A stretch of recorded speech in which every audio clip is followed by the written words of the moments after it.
Any activity that allows us to really cut out the distractions and bring back our focus in whatever it is that we are doing in the present moment really helps us establish mindfulness.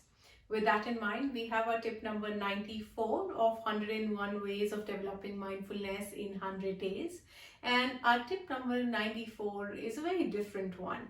And this one is about walking a labyrinth or a maze in simple terms. Let me quickly put this up on our mindfulness wall and explain this in a little more detail. So there it goes. That's our tip number 94 on our mindfulness wall. And when we are looking at a labyrinth, it's nothing but a big, great maze that we are looking at. And a maze is something that we are trying to get out of or trying to resolve in when we have a start point and an end point. Usually when we are walking in a straight line or in a circle, we already can see the clear path. The interesting thing about a maze is that it helps you apply all your mind and to apply your abilities to be able to figure a way out of it.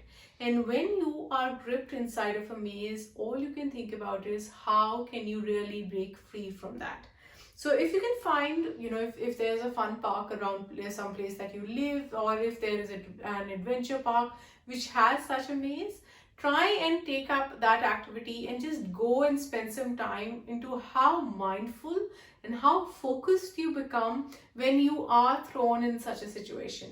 And if you can't find a place to walk such a labyrinth, then try and solve a maze, something similar to this, on a pen and paper. And all you're trying to do is that you're trying to maybe download something from the internet and just simply start with one point and try and figure out your way without picking up your pen at one given time at one given time in one single go itself.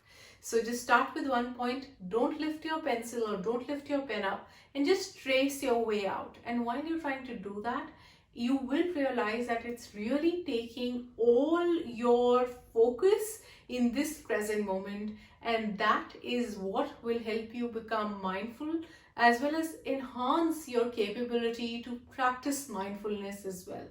You will feel that enhanced sense of connection with yourself and with whatever is happening in this present moment.